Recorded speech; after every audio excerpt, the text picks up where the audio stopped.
YouTube. So welcome to the Maxx build. It's going to be a pretty long build, I'd say. We're going to start off with chassis and the shock towers. We're going to be dyeing these black. 3 of these is probably a bit of overkill, but better, you know, to have more than less, I suppose. We're going to be dyeing it in the wife's wok, which I'm sure she'll be really pleased about. Just make sure I swill it out after, probably put it in the dishwasher. And of course it's the same colour, so if there is any left and she's like frying some chicken up, I'll just blame her that she's burnt it. Yeah.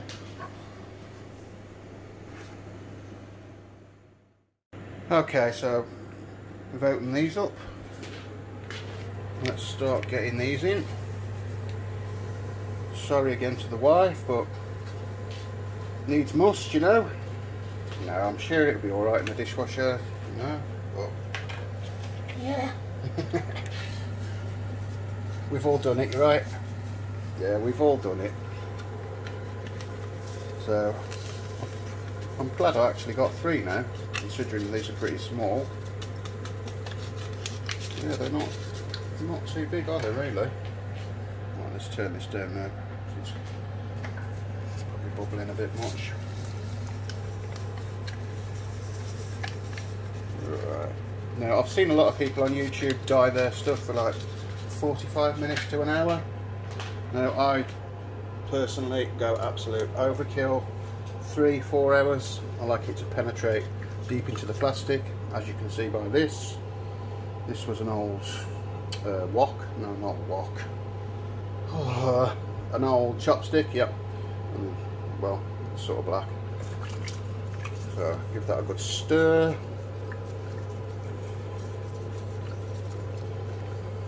Should be enough until I can't feel the grit on the bottom anyway. Well, that might actually be from T-Bone Racing. I think that's some mud guards that's just come through the door. So yeah, it's all good. Right, that should be about it, I think. Yeah. Feels like it's pretty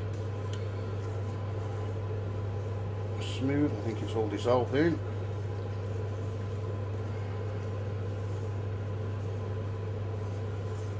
Just give it a little bit more of a stir. I'm gonna have to get into the habit of actually looking through the camera instead of looking at the thing, because then I notice the camera's gone off.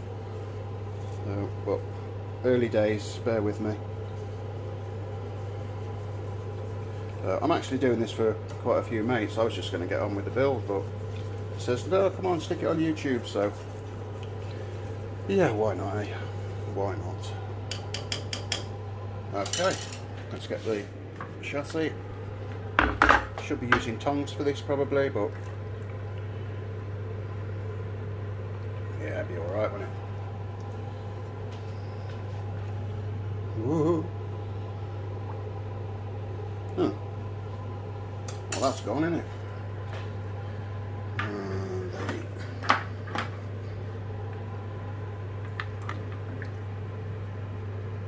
Shock towers.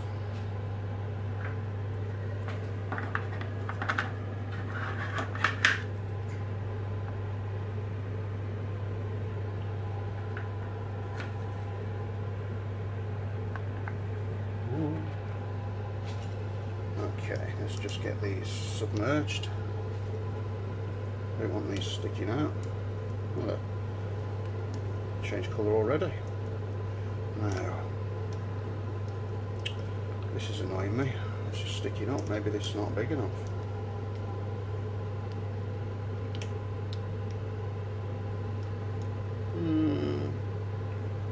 I think these might actually be just floating a bit, so mind you, keep moving these around, should be alright. So it's 9 o'clock, we'll be back in a few hours, see how they're doing. So I managed to get these all submerged, added a bit more water in, but I thought while we wait, I'll show you some of the upgrade parts. Pretty big box. There's just, yeah. Obviously we'll go through all this in more detail as we go along. This is going to be a green Maxx, a green beast, so quite a lot of GPM parts. So I know some people, you know, say, GPM, no good. But personally, I've had great luck with these, they're fine. You know, I've heard some people say that they're made out of cast aluminium. It's just not true. Cast would just snap instantly. What we got here? Bit of diff oil, bit of grease, shock oil. I'm going to go 80 weight. Yeah, I think this is 500k, is it? Yeah, 500k in the rear. As I say, we'll obviously go through all this in more detail. I'm going to stick some backflips on, low profile. I just used like an ink, like those Japanese ink pens. So yeah, I think these turned out pretty well. Not bad. These are just a bit bigger than stock. I did actually have the Copperhead 2s, and they're just way too big. You know, I'd have to gear down so much, so I thought, and these are actually pretty light, so I think they're 300, and in fact, while we're here, we might as well weigh one. Yeah, let's have a look.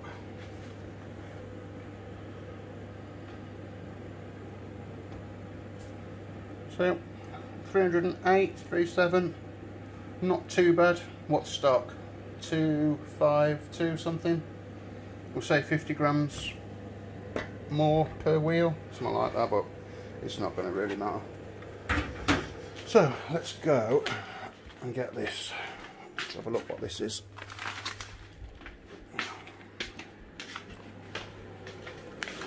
Might as well open this up. I'm going to have to just put you down. Alright, I'm going to have to get a camera stand or something for this. And yeah, that's it. That's the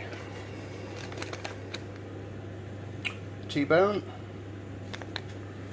And they are the rear mud guards. They've got a bit of a bend at the top, so it misses the A-arms. Just to keep some of the muck off the shocks, dampers, whatever you want to say. But yeah, like I say, we'll go over, you know, all the part numbers as we go along with the build. Green skid plate. Not sure what this is. Aha! These are actually a different box, but they are actually the right ones. Ignore that, because that I think was just for, was it just for these? I can't remember. But yeah.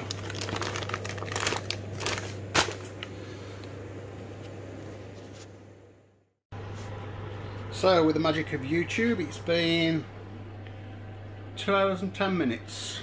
I was going to leave it like 3, but I think, looking at it, looks pretty well done to me. Right, let's put it in the water. I've already got the shocks towers in here. Shove it in. Let's have a look what it's like. Well, it looks pretty black.